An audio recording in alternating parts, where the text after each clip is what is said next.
Boa tarde. Aqui estamos nós para estas conversas com ciência. Acontece uma vez por mês aqui na FNAC, é uma organização do Centro de Investigação em Biomedicina e também do Centro de Ciências do Mar, da Universidade do Algarve. A intenção, começo já por dizer isto, até porque, para perceberem ao que estamos aqui, a intenção não é que isto seja mais ou menos uma palestra, mas sim que seja uma conversa. Aliás, depois há aí um microfone sem fios, se quiserem intervir, é só uma questão de aquela coisa que aprendemos logo na escola primária. Gostava de falar. Porque a intenção precisamente é que isto seja uma conversa, não que haja aqui alguém com uma grande sapiência e a partir daí toda a gente daí que esteja a ouvir. Hoje vamos falar um bocadinho sobre as alterações climáticas, acima de tudo, o que está a matar, o quê? Eu não consigo ler aqui. A mudar nos oceanos, ok. Tinha-me dito que era só a acidificação, entretanto não li o título. E o que é que está precisamente a mudar nos oceanos? Para isso temos aqui três convidados, o João Silva do Cicimar, a Domitília Matias do IPMA e também o Juan Fontes do Cicimar. Vamos tentar ter aqui esta conversa, a ver se vocês saem daqui um bocadinho mais esclarecidos, e eu também, já agora. E vamos precisamente começar pelo João, que nos vai falar precisamente sobre quais é que são estas alterações, percebermos aqui, em cima quase já uma aula, mais ou menos, para tentarmos introduzir aqui o tema, e acima de tudo percebermos esta questão da acidificação dos oceanos, o que é isto, o que é que está a mudar, para depois começarmos o mote da conversa.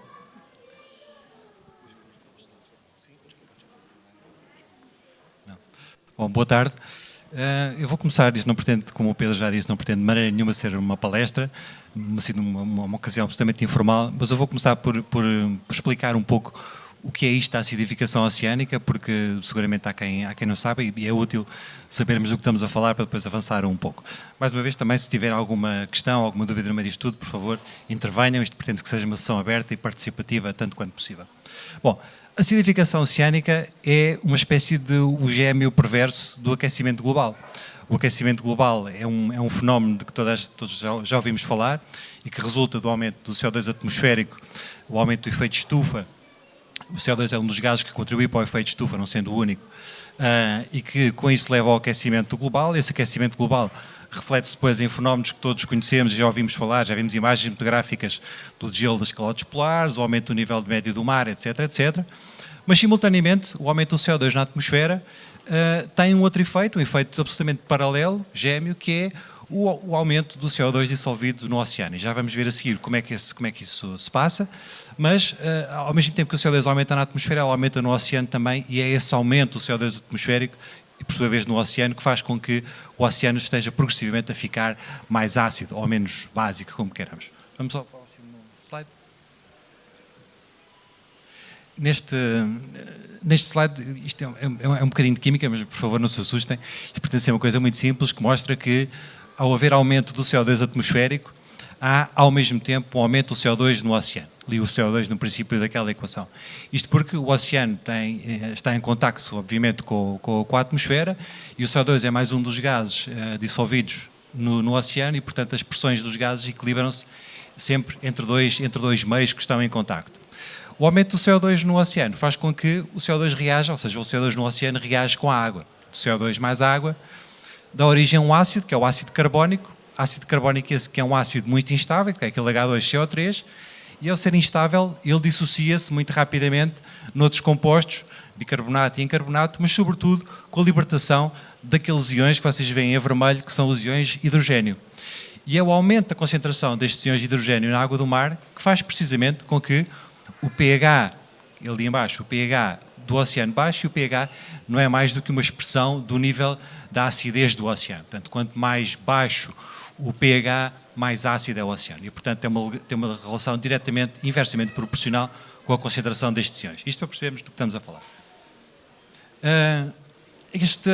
Este boneco mostra os registros que existem desde a década de 60, num observatório localizado no Pacífico, e que mostram precisamente, na oscilação a vermelho, o aumento progressivo da concentração de dióxido de carbono na atmosfera, que se tem registado, medido nestas últimas décadas. Isto é um registro com praticamente 50 anos, e ao mesmo tempo mostra como esse aumento do CO2, do dióxido de carbono na atmosfera, é acompanhado por um aumento do dióxido de carbono no oceano, na barra preta abaixo, e ao mesmo tempo de uma diminuição do pH. E, portanto, é por esta constatação, isto são dados, isto não são projeções, isto é aquilo que de facto está a acontecer, aquilo que tem sido medido nos últimos anos. Porque esta escala do pH não é uma escala, enfim, comum, não é uma escala normal, é uma escala logarítmica. Interessa perceber que às vezes nós falamos de unidades e os números às vezes são pequenos, mas traduzem uma realidade por vezes enganadora. Olhem, por exemplo, aqui para a coluna da esquerda, que mostra a tal escala do pH, de décima a décima, e vejam, por exemplo, que o oceano de hoje em dia, que tem esta acidez, tem este pH de 8,2 mais ou menos, isto é um número cuja representatividade não interessa, mas se olharmos, por exemplo, para a transição de 1/10 de pH, na coluna mais à direita, veem que isso traduz num aumento de 26% em termos de acidez global do oceano. E se pensarmos nas projeções que são feitas para o fim deste século, para o ano 2100, a transição do pH de 8,2 para 7,8, apenas 4 décimas, que parece muito pouco, traduz-se num aumento de 150% da acidez. E, portanto, é imenso. Portanto, este é o cenário e é isto que é, no fundo, a acidificação oceânica. E agora, se calhar, vamos passar aos efeitos. Sim, já agora. Acho que perceberam, não sei se há alguma dúvida por enquanto, podem ir apontando e depois vamos falando, ou se eventualmente talvez já há alguma dúvida, começamos já a tirar dúvidas. Não? Ainda não? Ok, pronto, se estiverem à vontade. Bem, e vamos então, precisamente, aliás, daqui a bocadinho vou já adiantar aqui uma coisa, nós temos aqui uma bancada que tem algumas conchas, por alguma razão, daqui a bocadinho vão ver, até porque a intenção vai ser perceberem esta questão, mas vai ser muito rápido, porque a intenção é que percebam precisamente esta questão da acidificação e muito daquilo que nós vamos falar aqui. É só para ficarem até ao fim, é aqui o gostinho para perceberem o que é que está aí. Vamos precisamente perceber, então, o que é que acontece e o que é que esta questão que está agora aqui explicada, para que partíssemos de um pressuposto onde todos já sabemos do que é que estamos a falar, vamos precisamente perceber então o impacto nos organismos marinhos. Por isso temos aqui, começamos precisamente, normalmente começamos pelas senhoras, desta vez trocamos um bocadinho, mas a Domitila Matias trabalha muito com bivalves também, não é? E vamos precisamente, Domitila, perceber este efeito nos organismos, nomeadamente com estruturas calcárias, aliás, falei ali das conchas por alguma razão, vamos precisamente perceber o que é que esta acidificação, portanto esta mudança do CO2, mais a acidificação dos oceanos, o que é que provoca, ou o que é que pode provocar, ou está a provocar já nos animais. Sim, boa tarde.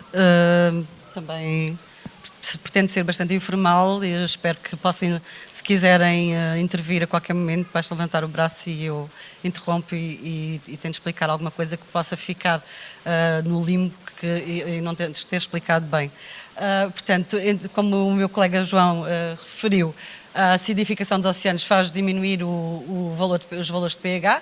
Esses valores de pH traduzem-se às vezes em décimas, basta décimas para que se dê a acidificação e obviamente que vai alterar todo o equilíbrio que foi aqui apresentado em termos de equações químicas, mas que não queremos entrar por aí, e obviamente isso vai condicionar também a parte do carbonato de cálcio, que é um composto extremamente importante para os organismos que necessitam desses constituintes para os seus esqueletos, conchas, etc. Portanto, temos aqui alguns exemplos, nomeadamente os corais, ouriços do mar, cavalos marinhos, algas calcárias e também especificamente ostras e ameijoas, os bivalves, os famosos bivalves, de que eu nessa parte tenho mais afinidade.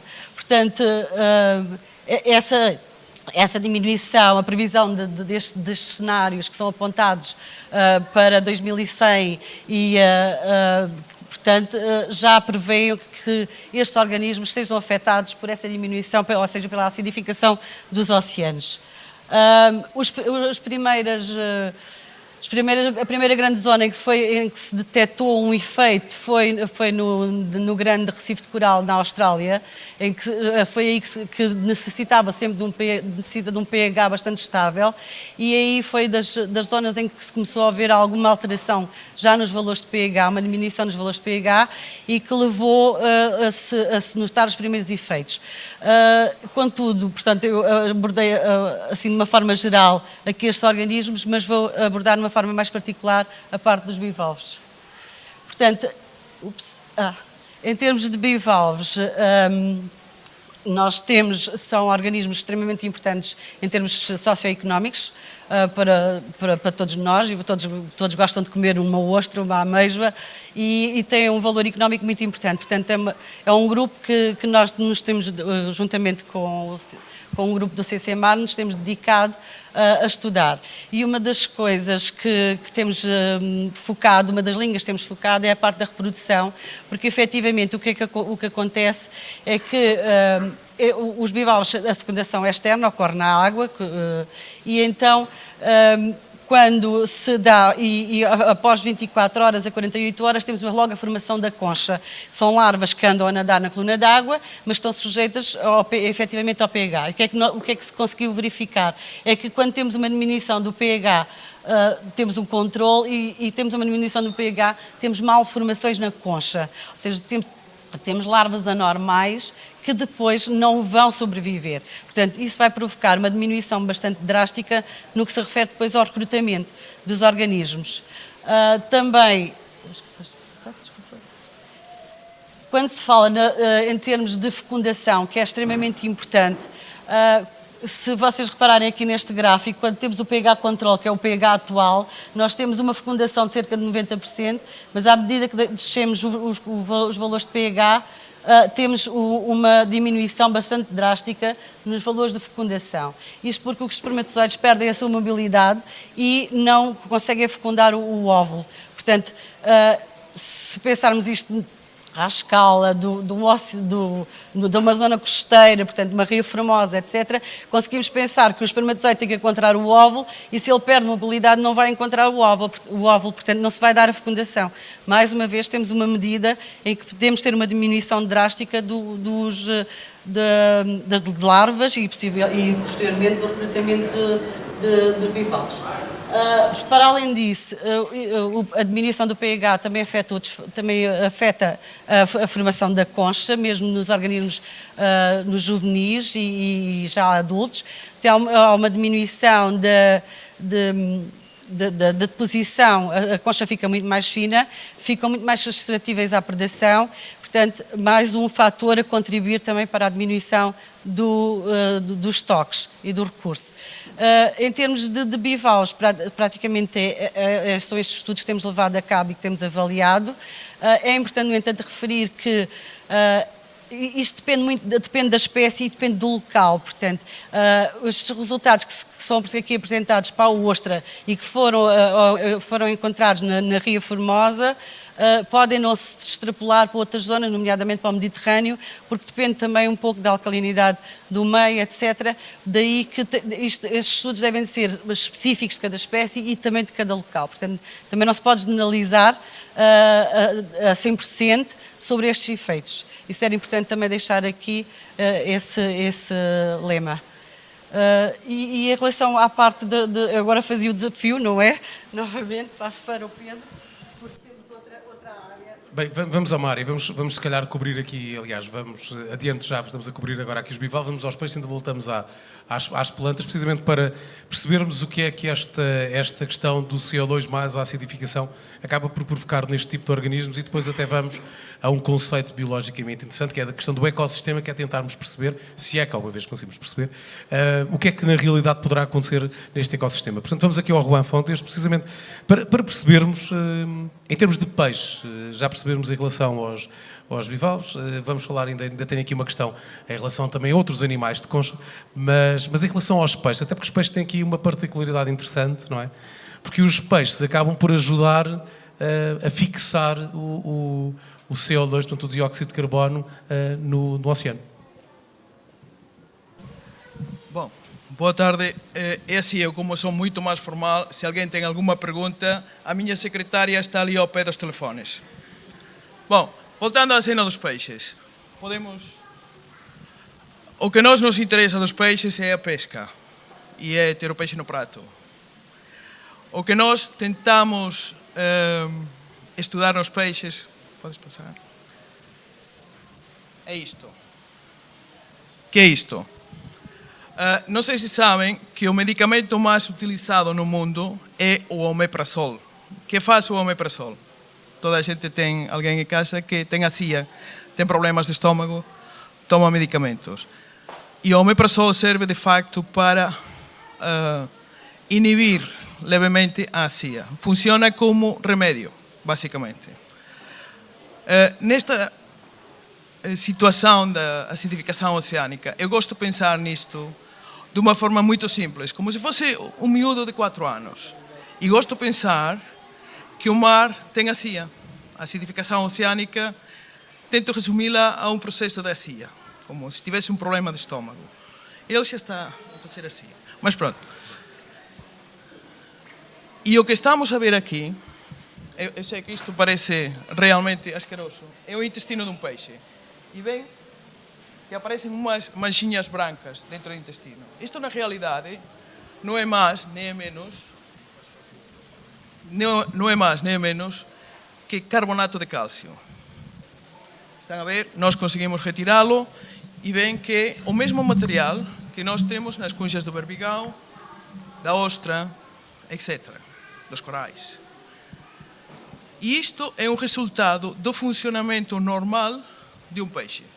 Há quem pense ou há quem me pergunte, olha, no outro dia vi um peixe que tinha muitas parasitas brancas no intestino. E eu disse, não, isso não é parasita, isso é carbonato de cálcio. E isto serve para quê? Isto faz parte da fisiologia normal dos peixes. E, de facto, serve para neutralizar parte do ácido que está no oceano. Basicamente é como se fosse, por um lado, um pequeno remédio que os peixes fornecem alegremente ao oceano. Eu tinha um estudante brasileiro que se referia a isto como as caganitas brancas. Okay? E isto é produzido por todos os peixes em água salgada e tem sempre a mesma composição. Basicamente, é parte do ciclo do carbono. Isto é CO2 sob a forma de carbonato. Simplesmente. E este é um mecanismo que o peixe usa, de facto, para imobilizar o CO2. Portanto, estamos dentro de um ciclo do carbono, no qual os peixes, em lugar de consumir, estão a fornecer. Podes passar à próxima diapositiva? E só para que visualizem isto e levem a imagem para casa. Estas manchinhas brancas que veem na radiografia, isto é uma radiografia de uma dourada, são tão densas quase como as espinhas. A quantidade de carbonato de cálcio que é fornecido pelo intestino é altíssima. E há cálculos feitos de que entre o 15% e o 18% do CO2 do oceano passa através destas caganitas brancas na fisiologia e no funcionamento normal dos peixes. Agora, estamos numa situação, neste momento, no qual os peixes contribuem com este número. E a nossa pergunta é, esta contribuição vai continuar numa situação de acidificação oceânica? A contribuição vai diminuir ou vai aumentar? Os peixes são parte da solução, ou pelo menos é o que alguns de nós pensamos. Estamos a tentar, de facto, substanciar isto, porque se mantemos o estoque de peixes a produzir caganitas brancas, temos parte do remédio a ser fornecido continuamente para o oceano. Senão, temos um problema grave. E este é o nosso ângulo.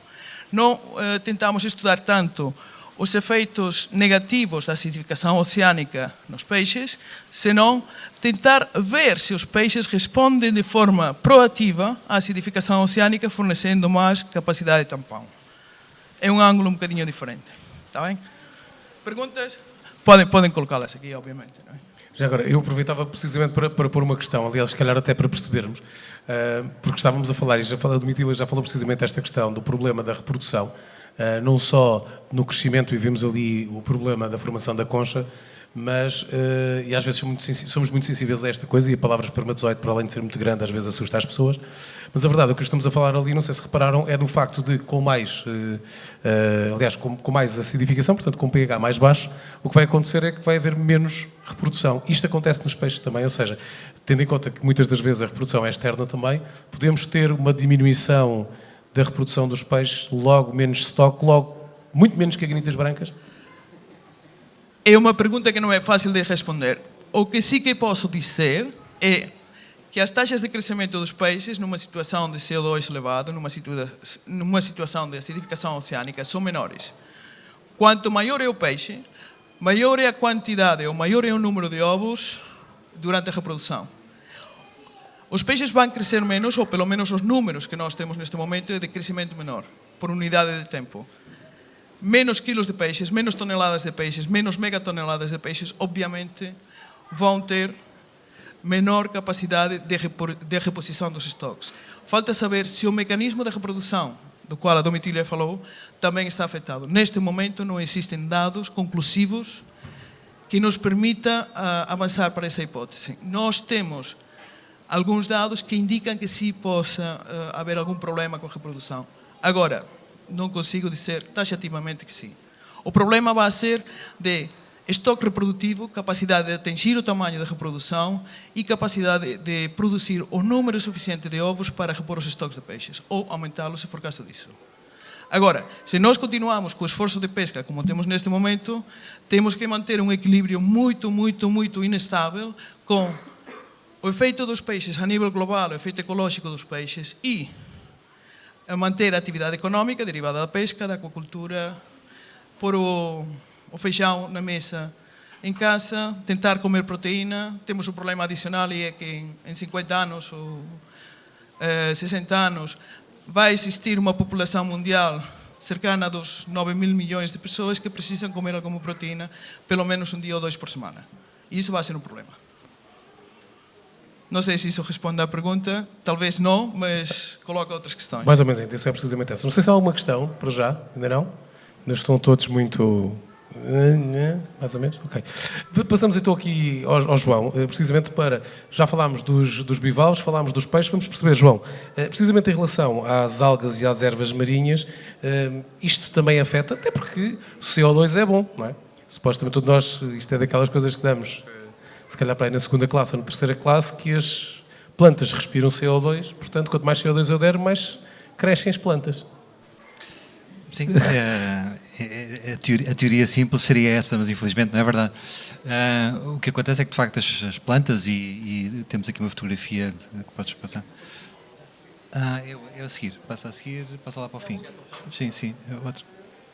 Mais aí, pronto, vamos deixar essa. Bom, a questão é um bocadinho mais complexa, essencialmente por duas ordens de razões.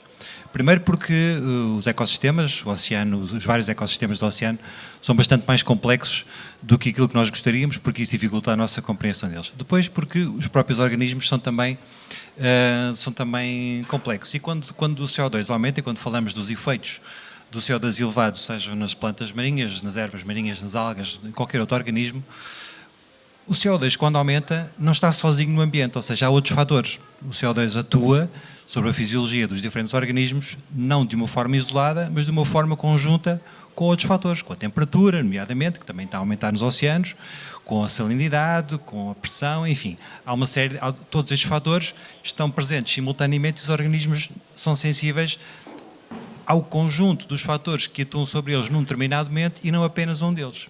Portanto, esse é um primeiro grande obstáculo e quando nós fazemos estudos experimentais, nos quais começamos, obviamente, por questões simples, como testar o efeito de um fator, digamos, o CO2 ou a temperatura, na resposta do organismo, essa resposta parcial, digamos, dá-nos apenas uma parte da história. Mas se nós considerarmos a integração de todos os outros fatores, as coisas podem mudar substancialmente. A nossa dificuldade, a dificuldade da comunidade científica, do modo geral, neste momento, é precisamente a dificuldade do ponto de vista experimental, ou seja, em sistemas de experimentação controlada, simular a variação simultânea de todos estes fatores. São uma miríade de fatores que atuam de uma forma conjunta e que é extremamente difícil de simular. Depois, por uma outra ordem de razão, que é os próprios organismos não estão sozinhos no oceano. E, portanto, a resposta de um determinado grupo de organismos, digamos, por exemplo, os moluscos bivalves, à acidificação oceânica, não é totalmente independente da resposta de outros organismos que vivem em comunidade com eles. E, portanto, há efeitos, digamos que, e temos aqui um exemplo, que já podemos falar um pouco mais a seguir, aqui na Ria Formosa, os bivalves que coexistem com uma comunidade importante de ervas marinhas, que são plantas superiores, mas que vivem no ambiente marinho. A resposta de um grupo de organismos está intimamente associada à resposta de outro, porque eles coexistem e interagem. E há efeitos que podem ser sinérgicos, podem ser antagónicos, podem ser de diversa natureza. E, portanto, esse é o segundo nível de complexidade, ou seja, temos por um lado a complexidade do facto de vários fatores atuarem ao mesmo tempo sobre os ecossistemas e depois o facto de os próprios organismos que são alvo da nossa atenção não existirem sozinhos, existem em associação com outros. E, portanto, voltando à tua pergunta, Pedro, no início as plantas, as ervas marinhas e as macroalgas reagem positivamente ao aumento de CO2. Portanto, quando adicionamos CO2, e fizemos isso em ambiente experimental, e já o temos feito, a resposta é sempre a mesma. A fotossíntese, que usa o dióxido de carbono como substrato, as taxas aumentam no imediato. A questão é, e isso pode ser entendido, então isto é benéfico para as plantas. Talvez. Mas o facto é que, se nós pensarmos no oceano do futuro, aquilo que interessa considerar não são os grupos de organismos isoladamente, mas sim como é que o ecossistema no global se vai comportar. E esse é o próximo grande passo que a ciência está ainda, eu diria, muito atrasada em conseguir dar, porque é um passo de facto bastante grande. E as nossas ferramentas, em termos experimentais, estão limitadas às condições que temos hoje e, portanto, se queremos perceber o que é que vai acontecer no futuro, temos que simular essas condições. Mas nós já vamos falar disso, também tenho que passar ali ao Juan, pelo que eu quero falar, mas já vamos falar disso precisamente porque vamos tentar abordar a questão do funcionamento dos ecossistemas. Mas, por exemplo, em relação às ervas marinhas, eu sei que, por exemplo, há exemplos de plantas que estão cobertas por os epífitos, será? Calcários? Epífitos. Epífitos. E pensou-se que elas estariam cobertas, portanto, ao desaparecerem esses epífitos, que elas pareceriam a receber muito mais luz, portanto, supostamente iriam aumentar com essa questão do CO2. Neste caso não foi essa, ou seja, é a tal situação em que nós achamos que o CO2 até vai ser muito bom, desapareceram aquelas coisas que estavam a cobrir as plantas, coitadinhas, não conseguiam ter sol suficiente, porém... Pois, exatamente, esse é um belíssimo exemplo de uma destas interações e que foi uma curiosidade que observámos num trabalho que foi publicado recentemente, que de facto algumas espécies de ervas marinhas, esta que aparece aqui na fotografia, que é a espécie que domina o mar Mediterrâneo, a Posidónia oceânica, e em muitas localizações as folhas destas plantas estão cobertas por organismos vegetais e animais, mas organismos de estrutura calcária que utilizam a superfície destas folhas como suporte físico. Enfim, numa primeira abordagem, numa primeira hipótese levantada, poderia pensar que, ok, estes organismos que crescem sobre as folhas são uma espécie de ecrã, portanto filtram a luz do sol e reduzem a quantidade de luz que chega às folhas, e as folhas precisam de luz para fazer fotossíntese, como sabemos. Pronto. Acontece que, ao retirar os epífitos, e estes epífitos calcários fazem parte daquele grupo de organismos que será dos primeiros, dos mais negativamente afetados pela acidificação oceânica, poderíamos pensar, ok, então o desaparecimento destes epífitos vai fazer com que as folhas desta planta vão poder produzir mais, vão ser mais ativas do ponto de vista fotossintético, vão crescer mais, isso vai ser vantajoso. E o resultado foi precisamente o oposto. Porquê? Porque acontece, e isto lá está, tem a ver com a complexidade do próprio organismo. De facto, ao tirarmos os epífitos, a quantidade de luz que incide nas folhas, que passou a incidir nas folhas, foi maior, mas foi de tal maneira maior que, ao invés de facilitar a fotossíntese, acabou por induzir uma reação de stress por excesso de luz nas folhas das plantas. Portanto, cá está um efeito em que a planta não reage apenas ao aumento do CO2, mas neste caso o aumento do CO2 veio associado a um acréscimo de luz para o qual a estrutura, enfim, o aparelho fotossintético da planta, digamos assim, não estava preparado e reagiu negativamente. O resultado, quando há uma reação de stress no organismo, nas plantas em particular, é que aquilo que seria uma produção positiva, aquilo que seriam recursos obtidos pela fotossíntese e investidos no crescimento, por exemplo, passam a ser investidos noutros processos de defesa contra essas agressões externas, contra esse stress. E as reações contra o stress têm um consumo energético bastante elevado. E, portanto, no balanço global, o líquido acabou por ser um efeito negativo nestas plantas em particular. Afinal, fomos surpreendidos. Juan, sei que há uma coisa, aliás, já sabem que isto tem intenção é que seja uma conversa. Agora está a começar a ser uma conversa aqui. Vocês que, se quiserem ficar por aí e participarem, estão à vontade.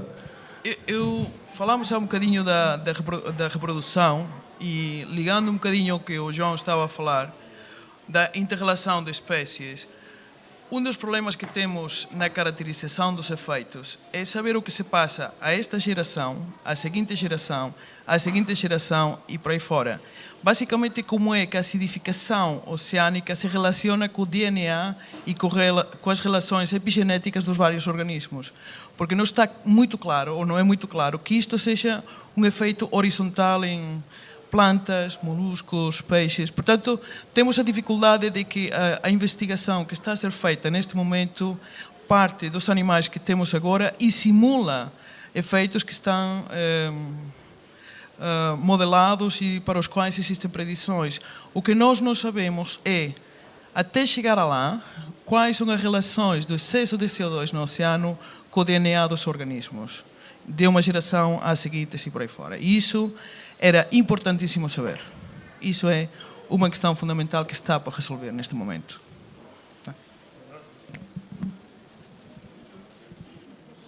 Sim.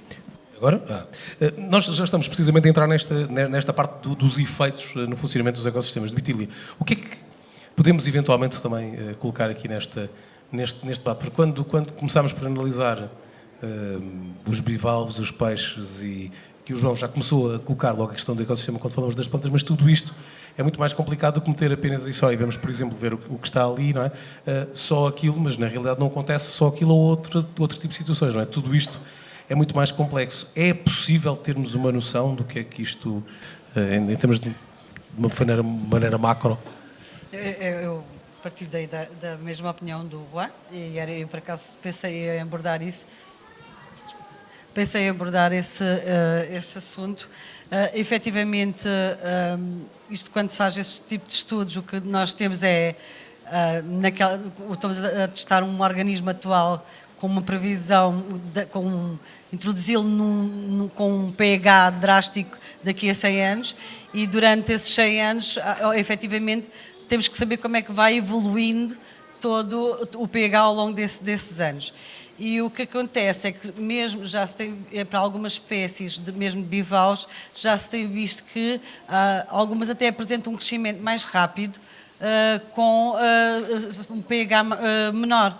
Portanto, eu acho que as espécies têm a tendência a ter uma grande parte das espécies bivalves tem uma grande plasticidade e vão se adaptando. E eu penso que se calhar a previsão será que existe uma adaptação. Mas isso tem que se saber, e é a grande lacuna neste momento nos estudos, é a conjugação de todos esses fatores e saber como é que efetivamente se vai evoluir e tentar simular, e que é extremamente difícil, essa evolução. Por isso eu também depois punha a questão efetivamente do que é que se pretende na cultura de bivalves, na produção de bivalves, se é um setor em termos socioeconómicos tão importante, como tentar resolver este problema. E efetivamente não sei se há já uma resposta e se temos uma resposta para isso, porque a partir há estas limitações, efetivamente existem estas limitações, possivelmente em termos de biodiversidade as espécies que têm uma maior plasticidade irão aguentar muito mais e outras irão ser reduzidas, e estes estudos servem para alertar o setor produtivo de que poderá isso acontecer. Mas tudo ainda está muito no limbo e estamos a tentar criar cenários que possam evoluir e fazer previsões para que haja uma adaptação depois de todos nós, consumidores, etc. Não sei se respondi a... Não, é uma questão apenas de contribuição. Já agora, quando falamos de plasticidade, falamos de capacidade de adaptação. Exato. Okay. Temos já aqui uma contribuição. Finalmente vai sair a conversa daqui. Tinha aqui uma questão mais dirigida ao João, e é nesta perspectiva de passarmos para a compreensão dos efeitos a nível do ecossistema.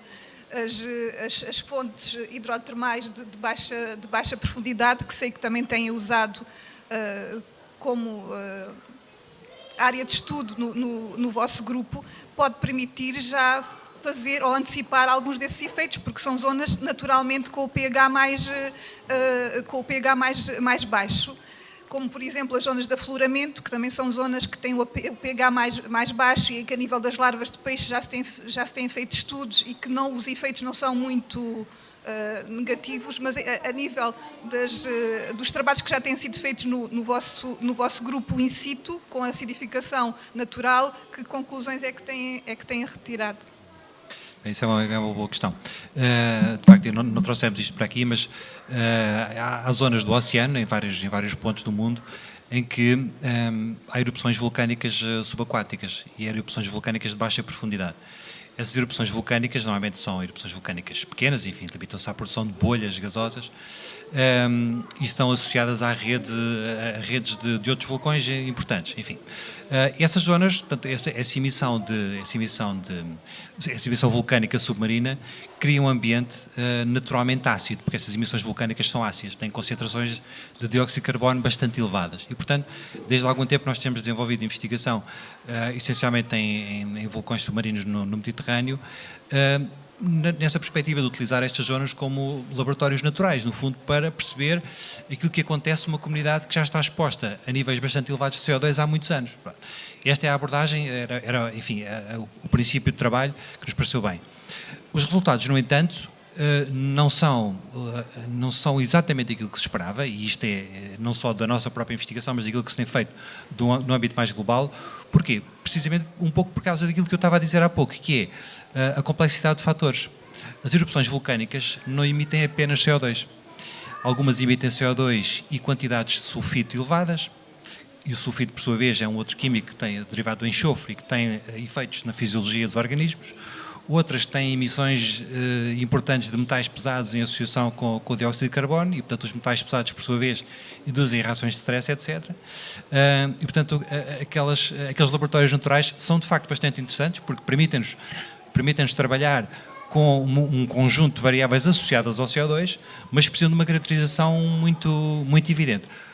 A primeira, se há uma conclusão genérica de todos estes trabalhos, não só dos nossos, mas dos trabalhos que têm sido feitos neste tipo de ambientes, é que, primeiro, as respostas são bastante variáveis e depois obedecem a um padrão difícil de compreender e de todo homogéneo. Ou seja, há uma grande heterogeneidade disto e isto lança-nos numa quantidade de novas questões sobre a percepção do que é que está nas erupções vulcânicas, quais são os fatores que de facto estão a interferir, etc, etc.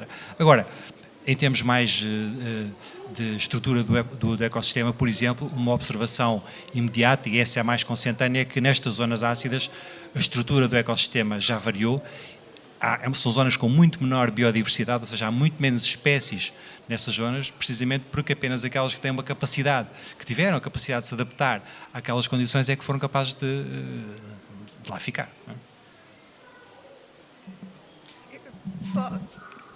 Só mesmo para terminar, relativamente às nossas fontes hidrotermais do Atlântico, as dos Açores, existem algumas que não têm esses efeitos, nem de metais, nem de temperatura, nem de outras substâncias. Eu acho que essas zonas serão de explorar no futuro. Não sei se já tem alguma coisa nessa área. Nós temos, os cientistas têm todas as suas capelinhas, não é? E a nossa capelinha, entre aspas, são as ervas marinhas e as macroalgas. As fontes hidrotermais dos Açores são extremamente interessantes do ponto de vista da composição da emissão, mas não há ervas marinhas. Mas existem. Nós já temos tido alguns trabalhos lá e de facto os efeitos também não são nada fáceis de destrinçar, mas não tem essas complicações de outras substâncias mais negativas. Quem sabe fazemos um transplante de ervas marinhas para os Açores para poder trabalhar. Mas para as macroalgas calcárias sem dúvida. são afetadas. Sem dúvida. Pronto, muito obrigada. A conversa continua aqui. Bem, olá, eu só queria dar uma chega àquilo que o Juan estava a dizer dos efeitos transgeracionais, ou se não sabemos se existem efeitos transgeracionais, e outra coisa que nós não estudamos aqui, mas que tem sido estudada sobretudo nos peixes, são os efeitos sobre o comportamento, como é que a acidificação dos oceanos altera o comportamento dos animais, porque a acidificação dos oceanos pode-se refletir na acidificação interna dos fluidos internos dos peixes, e isso é importante para a condução nervosa, por exemplo, e há estudos na barreira de coral, e eu penso que um bocadinho mais à frente, se calhar falamos também nos corais, há estudos nos peixes dos corais que mostram que uma coisa que é a lateralização, ou seja, a decisão dos peixes de virar à esquerda, virar à direita, etc., que é alterada em função da acidificação dos oceanos. Isso parece que não é uma coisa importante, porque é que o peixe vira à esquerda ou vira à direita, mas é importante quando ele tem que decidir se foge de um predador ou não. Portanto, todo um ecossistema que nós não pensamos nisso, como é que os peixes se comportam, eles podem comportar. E porque é que isto é transgeracional? Porque há estudos que mostram que, afinal, apesar de parecer haver uma adaptação das novas gerações criadas em meio ácido, quando são postos na natureza, eles não conseguem reagir. Portanto, na realidade, em termos do meio, era aquilo que o João dizia, quando todos os fatores são postos na equação, não existe propriamente uma adaptação e os peixes não conseguem reagir da mesma forma. Ou seja, como nós esperaríamos que eles pudessem, se houvesse uma adaptação de geração para geração. Portanto, era só para acrescentar que há mais camadas que podemos pôr em cima disto. Bem, nós continuamos a conversa aqui. Temos mais pontos, aliás, temos 2 pontos ainda para ver. Obrigada. Era só uma pergunta rápida. A acidificação dos oceanos também tem algum efeito em relação às espécies invasoras, por exemplo? Que algumas espécies que consigam sobreviver a essas condições, se calhar, porque acho que li um artigo sobre as medusas, aquelas que até que conseguem mais ou menos adaptarem-se a esse tipo de mudança e que se tornaram numa parte da costa australiana, onde elas não eram originárias de lá, aquelas conseguiram migrar para esses lados. Sim, potencialmente sim, claro, porque uma das coisas mas uma outra coisa que é preciso considerar é que a acidificação, enfim, esta acidificação do oceano não é homogénea. Ou seja, há zonas dos oceanos, e pensando no oceano global, há zonas dos oceanos em que este fenómeno é mais intenso, é mais acelerado do que noutras, bastante mais. E essa alteração da acidez localmente, sendo a acidez um dos fatores que afeta bastante a fisiologia dos organismos, por sua vez tem influência naquilo que nós chamamos a distribuição geográfica do organismo. Ou seja, o facto de um organismo não ser tolerante a um pH acima de, digamos, 7.8, uma coisa assim, e uma determinada zona do oceano passa a ter esse pH, faz mover a fronteira, a zona de distribuição desse organismo. E, eventualmente, ao poder existir nessa zona de condições alteradas, a espécie pode, eventualmente, competir com outras que já lá existam de uma forma vantajosa. E, portanto, põe-se de facto essa questão. É um ponto bastante interessante, eu diria. Bem, não sei se Juan... Só uma questão a acrescentar aqui, não é preciso.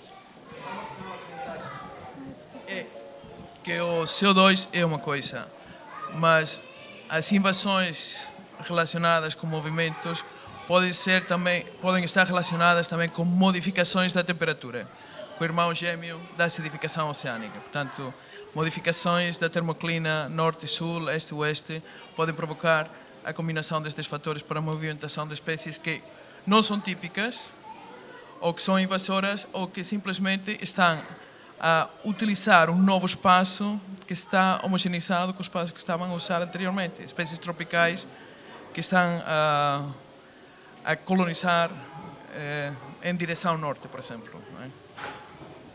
Eu acho que esta é uma comunidade, a intenção aqui era omitir alguma coisa, não? Era precisamente esta questão de tentarmos perceber o funcionamento dos ecossistemas e uma coisa é estarmos a fazer um teste, não é? Específico só numa coisa, outra coisa é quando passamos isto para o mundo real, até esta questão, aliás, até em conversa com o Juan se falava, por exemplo, da questão da sardinha, não é? A sardinha que está a migrar para norte por uma questão de temperatura. Portanto, se calhar depois, em termos do mundo real, digamos assim, às vezes é complicado separar uma coisa das outras. Como eu disse ao início, nós estamos mais ou menos a 15 minutos do final, ainda temos a experiência para fazer, mas temos aqui mais 2 questões, aliás, passarmos até por uma questão aqui do impacto socioeconómico. Entretanto, eu tinha dito desde o início, isto é uma iniciativa do Centro de Investigação de Biomedicina e também do Centro de Ciências do Mar, e temos precisamente aqui Carl Peterson, é diretor do Centro de Biomedicina, e eu sei que é um curioso, não sei se quer adiantar alguma coisa, sei que se preocupa também com esta questão do ambiental, não sei se quer contribuir com alguma questão. Could you translate that to English, please? Because I'm an immigrant, and if I'm going to pick up the subtleties, Ok, eu depois irei traduzir de qualquer das formas para português se acharem bem. De qualquer das formas, I was saying that you are curious about this kind of theme, and if you want to give us your opinion. My opinion? Yeah, well, your point of view. So I think what has been reflected here today is just a small aspect of a much wider problem, and which in fact tells us or science tells us that humanity is in a bad place currently, and so rather than reflect on what you have said, I would like you to extrapolate the consequences as you see them. Say, so what would be the situation in Algarve 2070 or something like this? You know, I know this is going to be obviously a speculation because there are limits to the predictive powers of science, and depends on many factors, some which are human and what we decide to do about the future. So, but if we continue with the current course of how we in Western and the societies and the rest of the world live and choose to live, what will be the situation in Algarve concerning the local economy, depending on fisheries and bivalves and everything else. So Ok, please. thank you. You just introduced what we are going to say. Não sei, precisam de tradução? Deu para perceber mais ou menos, não? Está tudo ok? Então, rápido, basicamente a intenção é tentarmos perceber como é que será tudo isto em 2027, é precisamente para aqui irmos, ou seja, estamos, como já disse, na reta final. A intenção é precisamente não só vermos os cenários futuros e possíveis medidas de mitigação, mas acima de tudo também perceber, se calhar, Domitila, o caso particular dos bivalves, não é? O impacto socioeconómico que poderá ter, e já agora também podemos pegar na parte dos peixes, que era precisamente o que estava a dizer aqui também do Algarve, o que é que poderá acontecer, não só, eu acrescento aqui de um ponto de vista ecológico, não é? Mas também de um ponto de vista socioeconómico. Vamos voltar para trás, não é?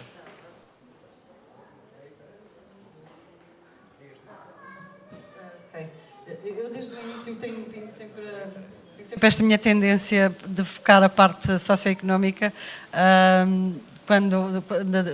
das intervenções que já fiz, porque eu acho que é extremamente importante, porque essencialmente agora contextualizando no Algarve, a parte dos bivalves é extremamente importante em termos económicos, quer na parte de pescarias, quer na parte da aquacultura, e com estas limitações coloca-se efetivamente uma grande incógnita do que é que vai ser no futuro e como tentar minimizar estes efeitos. Efetivamente, que todos estes, quando está-se a falar da acidificação, está-se a falar do pH, mas efetivamente isto é um conjunto de fatores que vão atuar sobre o recurso. O que se vê e o que a mim me preocupa mais é sim a parte da reprodução. Efetivamente, se não se consegue ter a reprodução, porque há uma alteração efetivamente na capacidade do espermatozoide de fecundar o óvulo, portanto, logo aí à partida estamos a limitar grandemente todo o recrutamento, tudo o que vem a seguir. Portanto, podemos até ter juvenis com a espessura de conchas mais finas, mais fáceis para predação, mas não temos, se calhar nem temos juvenis. Portanto, mas é o que eu digo, tem que haver essa evolução e de certeza, tenho quase a certeza que vai haver uma adaptação das espécies, ou absoluta não tenho, mas vamos ver, ou então há outras espécies que se podem suceder a estas que neste momento são alvos de pesca e que são mais resistentes à acidificação. Há alguns estudos que vão nesse sentido, de que efetivamente há espécies que são mais apresentam alguma resistência, uma maior adaptação, uma facilidade de adaptação.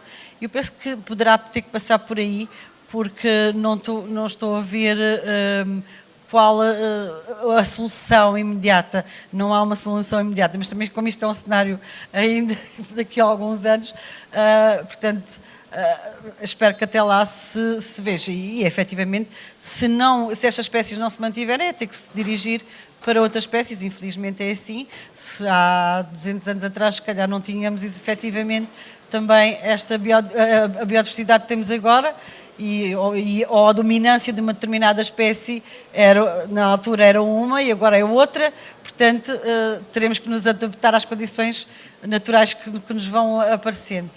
Contudo, faço aqui ao João, faço o desafio, porque efetivamente as ervas marinhas associadas aos bivalves parece que, eu estou curiosa, e agora estou a fazer um pouco o papel do Pedro, estou curiosa aqui a ouvir o João falar um pouco da mitigação entre as ervas marinhas e os bivalves.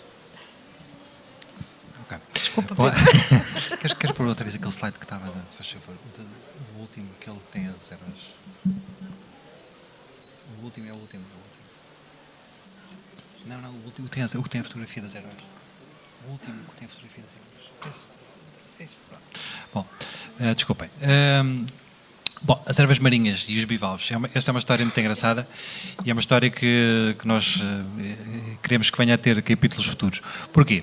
Aqui na Ria Formosa, e isto é uma questão que é de uma elevada importância local, como a Dmitry já explicou, porque os bivalves são, do ponto de vista socioeconómico, uma coisa importantíssima na Ria Formosa, no Algarve, e a Ria Formosa ao mesmo tempo é dominada por umas plantas, que são estas ervas marinhas, que ocupam mais de 1.400 hectares em toda a área da Ria. Estas plantas, pela capacidade que têm de retirar CO2, retirar dióxido de carbono da água, provocam um aumento do pH. E, portanto, apesar do sistema Ria Formosa ser um sistema bastante dinâmico, em que ao longo do dia a concentração de dióxido de carbono e o pH variam bastante, e variam por ação, não uma ação climática, mas por ação dos próprios organismos, porque os organismos ao consumirem CO2 retiram do ambiente, mas ao respirarem põem CO2 no ambiente. E todos os organismos respiram, incluindo as ervas marinhas e as macroalgas, enfim. Que, no entanto, como produtores que são os únicos que retiram mais CO2 do que aquilo que põem, porque fazem fotossíntese, são os chamados autotróficos. Todos os organismos estão permanentemente a introduzir mais dióxido de carbono na água. E, portanto, ao longo do dia, um sistema relativamente confinado como a Ria Formosa tem uma flutuação nas características da água imensa. No entanto, em termos médios, as ervas marinhas, ao retirarem CO2 e aumentando o pH, criam condições altamente favoráveis para os bivalves, para o desenvolvimento dos bivalves, porque um pH mais alto, uma água menos ácida, é favorável, como temos estado a ver, é favorável para o desenvolvimento das larvas.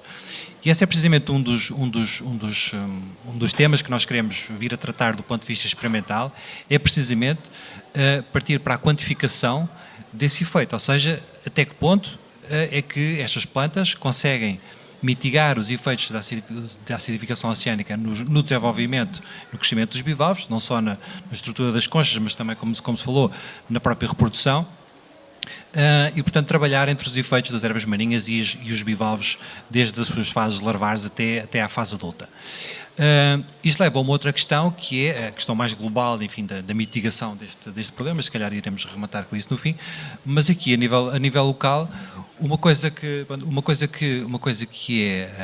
se torna mais ou menos evidente é que se há um balanço no ecossistema em que há uma população, neste caso particular, as ervas marinhas, que tem um efeito positivo, um efeito atenuador deste efeito gravoso da acidificação oceânica dos bivalves, então o passo em termos de gestão ambiental, digamos assim, em termos de atenuação desta malfeitoria que é a acidificação oceânica, passa primeiro que tudo por preservar a manutenção, para preservar estas pradarias de ervas marinhas e garantir que estas áreas, que são áreas bastante sensíveis na Ria, não são, que esta área que existe não é diminuída e, portanto, proteger de alguma forma estas espécies que são espécies com efeito mitigador local. E quando se fala de mitigação, tenho que dizer isto, o efeito mitigador é sempre a usar entre aspas, porque é uma mitigação absolutamente local, porque de facto a única coisa que pode atenuar este problema é exclusivamente a redução das emissões de CO2 a nível global. Essa é a única medida de facto que pode contribuir para a melhoria desta questão. Já agora nós estamos quase a encerrar, mas já agora mais uma contribuição, depois encerrarmos mesmo. Obrigado. Boa noite. Estava aqui com uma questão desde o princípio, por meio das coisas que nós vamos lendo, e depois a questão das caganitas brancas, levou-me à mesma questão. As diatomáceas, que são aquelas algazinhas, têm umas caixinhas que também são, mas no caso essas são mais siliciosas, se não me engano, não é? Mas há outros que têm esqueletos mais calcários. Portanto, e esses, sendo ser produtores que tenham calcário associado, ao haver mais acidez do oceano, vamos reduzir esses produtores, que vão fixar menos calcário. Portanto, isto é cumulativo e é logarítmico também, não é? Acontece a mesma coisa com essas bolinhas no intestino dos peixes. Ou seja, eles com o oceano mais ácido produzem menos essas bolinhas? Ótima pergunta. De facto, produzem mais. E isso é uma resposta positiva. Aliás, o nosso cálculo, pelas espécies que temos estudado, é que conseguem produzir 2 a 3 ou a 4 vezes mais, depende um bocadinho da espécie. Agora, produzem mais e gastam mais. O problema é esse. Chega um ponto durante a acidificação que os peixes passam de ser dadores a ser consumidores. E, em lugar de fazer parte da solução, acrescentam o problema. Embora continuem a produzir as caganitas brancas, não é? Que acho que vou patentear o termo, mas esse é o problema. Há uma questão fisiológica de inversão de produção.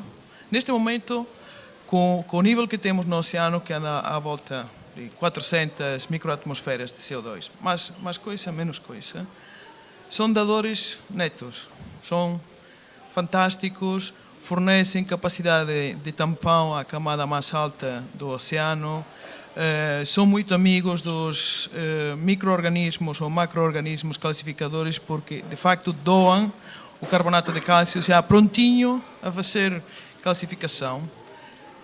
Agora, à medida que o pH vai descer, ou que se prevê que vai descer, aos níveis que se prevê, 200, 300 anos, há um ponto de inflexão no qual os peixes vão passar a ser parte do problema. A questão é, no meu ponto de vista, uma questão temporal e uma questão de quantidade. Não é?